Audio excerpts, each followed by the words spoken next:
The boys are back in town, and Season 3 owns.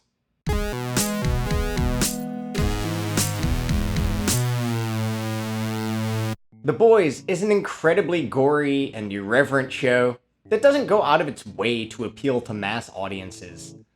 Just look at all of those content warnings. This is definitely the kind of show for me. I read that Thor Love and Thunder cut parts of Christian Bale's performance out because it was too scary. My problem with this is that so many movies are superhero movies now that they're the driving force of our modern mythology, and if all myth-making is directed towards children, then what are us big-brain Sigma-Chad film bro adults supposed to watch? Similar to the success of Game of Thrones, which brought in a larger audience with a more adult version of the fantasy genre, The Boys Season 3 continues to push the bounds for sex and violence, especially with the Hero-gasm episode, while also satirizing American politics and culture through superheroes. The comic was written in a post-9/11 world which addressed the era's increased surveillance and loss of privacy by creating a world where superheroes are given free rein to deal with crime however they see fit, which is usually to not deal with crime at all unless it's a PR move. In fact, there aren't traditional heroes in The Boys. Every character is deeply flawed, especially the ones with superpowers. In the spirit of the comic, the show uses modern political conflict as a means of telling its story. Homelander and Starlight wage war against each other through social media. There's a parody of America's obsessive fetish with guns. A-Train's storyline mocks the exploitative use of identity politics. Is that a video game about the slave trade? The existence of the powerful drug manufacturer Vought is a warning against monopolistic corporations and the consolidation of wealth by way of human suffering. Season 1 of the show started off in a fairly similar manner to the comics, but Season 2 deviated more from the source material, and my enjoyment of Season 2 also dropped a little. The character of Stormfront became the big bad, and this caused Homelander to be sidelined in Season 2.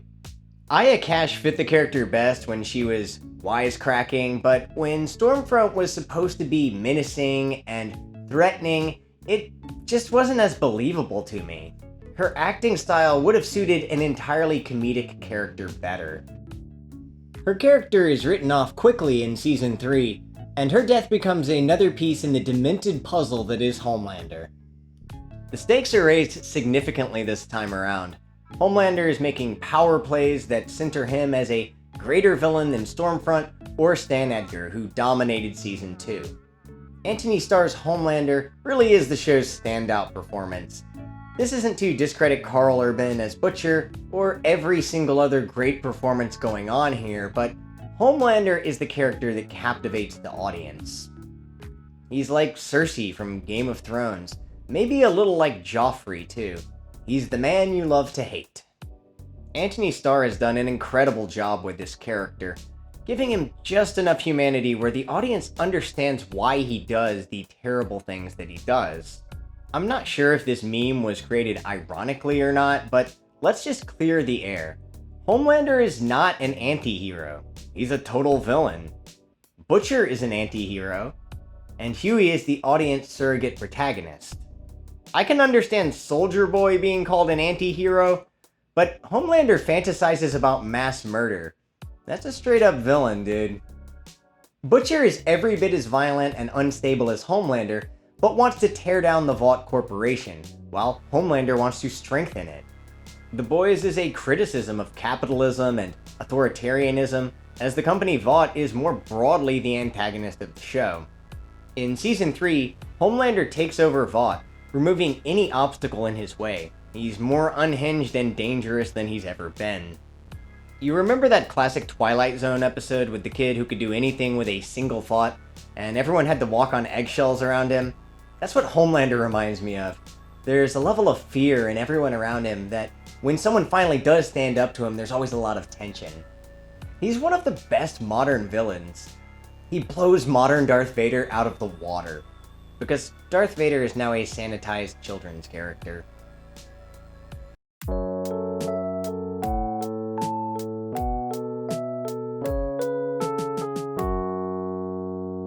Starlight is one of the better written female characters in modern superhero storytelling. Her psychological state is a result of the pageantry forced upon her in her childhood, but now she's using her platform to push back against the powers that be, while also maintaining her integrity.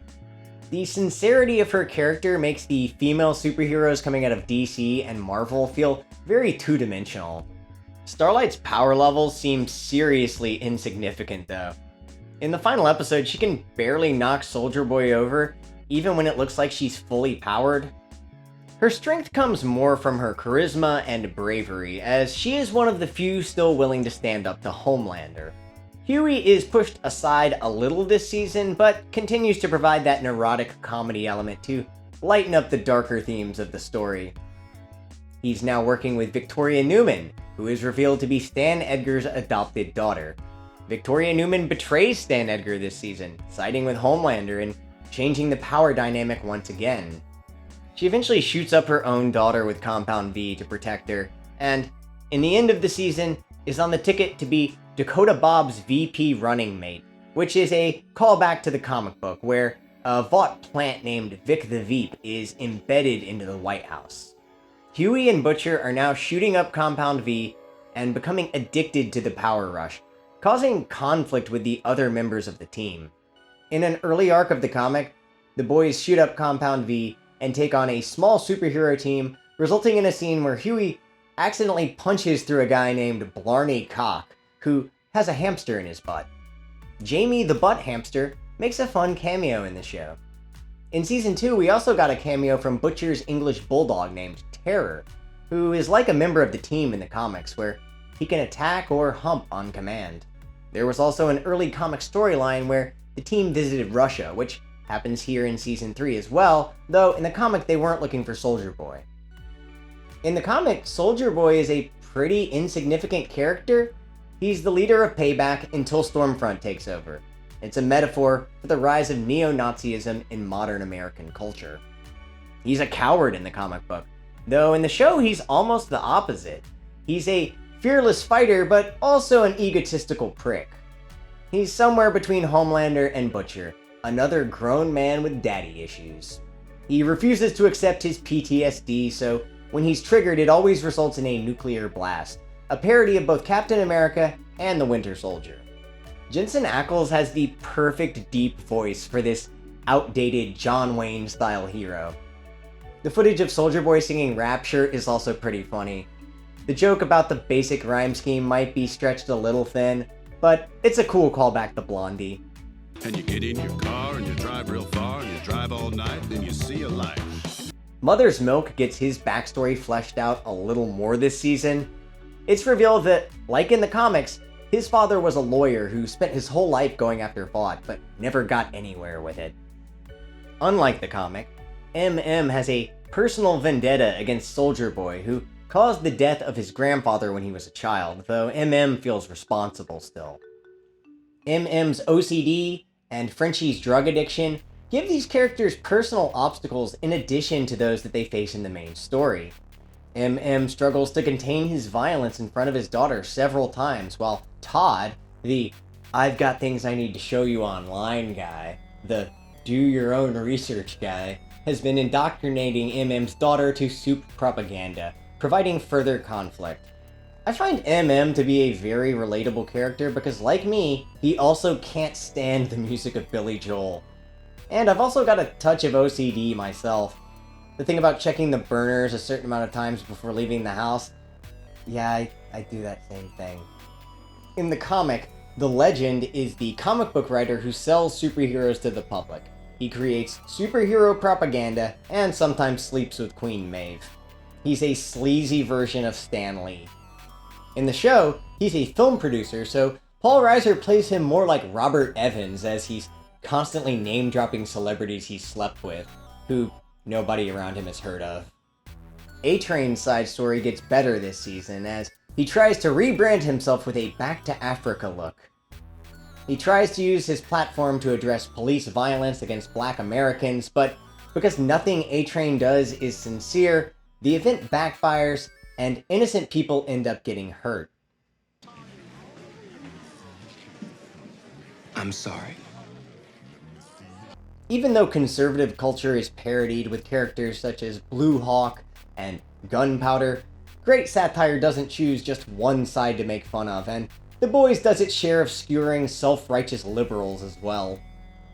For example, the way Vought uses Maeve's sexuality in a shallow attempt to manage its image by targeting the LGBTQ community is on brand for any major American corporation. Herogasm isn't actually quite as scandalous as the promotional material had me believe. Sure, there's a guy making ice dildos and MM getting covered in bodily fluid, but thankfully the episode is not too graphic in its depiction of the suffering of sex workers. The most important part of the episode is that it gives us the first fight between Homelander and Butcher, who's been enhanced by Compound V. At one point, Huey teleports Annie outside, but their clothes don't teleport, leaving them both naked, not only physically, but symbolically. Herogasm might be the standout episode this season because the conflict within the group is at a high point. One element that brings the season down from being a perfect season of the show is the sidelining of Frenchie and Kimiko. Kimiko loses her powers for most of the season, but eventually gets them back. A love story is teased between these two characters, but they finally decide that they just want to stay friends. It just didn't really seem to go anywhere. There's a whole musical scene that feels out of place, but it doesn't take away from the show too much. I just wish these two had been along with the main team for all of the major scenes, because every time we cut back to them, it feels like it brings the pacing down. It's good that they're being made into deeper characters than they were in the comics, but they can do that as part of the team, not in a separate C story. I could have done without the scene where Seth Rogen was masturbating. That's something I really didn't need to see. Can we not have any more Seth Rogen in this show, please? Some of the jokes feel a little dated, but still funny, such as the parody of Kendall Jenner's tone-deaf Pepsi ad and Gal Gadot's Lockdown Imagine sing-along. The Deep continues to be my least favorite character and storyline. He's out of the cult now, and trying to get back into the good graces of the public, but he just ends up fucking an octopus. We did all these jokes in Season 1 with the dolphin. It's a fun throwaway gag, but it feels like the Deep story is just spinning its wheels. I really feel like they wasted Black Noir, too. This is the biggest disappointment of the show by far. Comic Book Resources made a video with a thumbnail that completely spoiled this over a year ago, but I'll provide a spoiler warning anyway.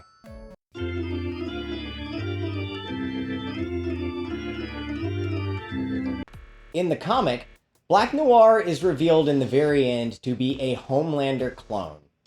Homelander is being blackmailed with pictures of him massacring people, but he has no recollection of this. It disturbs him so much that he starts talking to himself in the mirror and slowly going crazy. They do this same mirror scene in the show, but it's for different reasons. In the comic, Black Noir is like a crazier, pure id version of Homelander. He committed terrible acts that drove Homelander insane. In the show, they do this thing where Noir was part of Soldier Boy's group. In the final 2 episodes, he's surrounded by cute Disney cartoon characters that he's imagining, and then Homelander kills him. It's so uneventful, so boring, such a waste, and the cartoon stuff just didn't fit in. I know there's a boys cartoon spin-off, but this attempt at promoting it detracts from the main show. Season 3 was looking to be a 10 out of 10 season, but the finale was a little disappointing.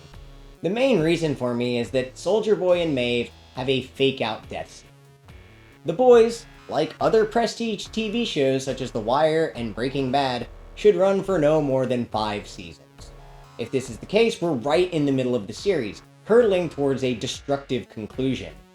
In the comics, almost every character dies on both sides, so this is the point where major characters need to be written off. Maeve and Soldier Boy both survive. Maybe just so that they're in the back pocket for a twist in Season 5, but for now I don't agree with the decision. We'll see how it plays out later. It was frustrating to see the boys turn on Soldier Boy to save Ryan, after they spent the entire season trying to use Soldier Boy to kill Homelander. But in order for Homelander to continue his arc as the main villain of the show, he can't be killed off yet. The idea of the boys and Homelander teaming up is kind of fun. I always liked when the X-Men would be forced to team up with Magneto to face an even greater foe.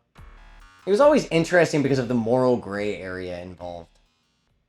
Homelander is an obvious Trump stand-in. The people behind the show have explicitly stated this. There are definitely similarities. He's a narcissistic demagogue with a debilitating need to be loved. But at the very least, Trump's whole stand-up comedy routine is sometimes kind of funny. Homelander has absolutely no sense of humor at all. Wonder Woman 1984 also tried to have a villain that was a Trump comparison, though he was a total pussycat, a much more sympathetic villain than Homelander. I don't like to really talk about Trump on this channel too much, because making fun of Trump or making fun of Biden is just low-hanging fruit. It's really beneath me. Homelander doesn't have to be seen as a Trump metaphor, though. He was created in the comics before Trump was even a political figure. He's essentially a byproduct of Nazi experimentation because he was cloned from Stormfront. After World War II, the United States gave jobs to former Nazi scientists, and in the character of Homelander is a criticism of this. Homelander can be seen as a representation of the point at which nationalism becomes fascism. Nationalism is a word that has come to be associated with fascism, but they're not interchangeable terms. For example, the music of Polish composer Frédéric Chopin is considered nationalistic. Under Nazi occupation, his music was not allowed to be played because the German fascists wanted to subjugate the Polish people by controlling their culture. In this case, Polish nationalism is in direct opposition to German fascism, even though the Nazis were the Nationalist Socialist Party. It wasn't the same as other forms of socialism. And socialism and communism aren't the same thing either. But this is why I don't run a political channel. It's convoluted, divisive, and just not that much fun to talk about. For the sake of my own mental health, I'd much rather be talking about exploding dicks. The Boys gets a 9 out of 10 from me. It's so close to perfection. It's my favorite season so far, and I'll reevaluate the scores given to individual seasons when the show wraps up. It's currently my favorite show for the way it satirizes not only superhero worship, but everything going on in American culture. Nearly nothing is off limits for The Boys. I say nearly because there are a lot of storylines from the comics that are just too shocking for mainstream audiences. How about the one where a character who is essentially Batman has a threesome with Robin and Catwoman, then tries to fuck Alfred and his therapist Cat? Or the one where Professor X is a pedo. It's no wonder they left Jupiter Jack out of the show, other than an Easter egg in Season 2, because he has a thing for transgender sex workers. Let's not even open that can of worms. There are parts of the comic that just seem like shock for the sake of shock, but I'm something of an edgelord myself, so I enjoy it. With great power comes the absolute certainty that you'll turn into a right cunt.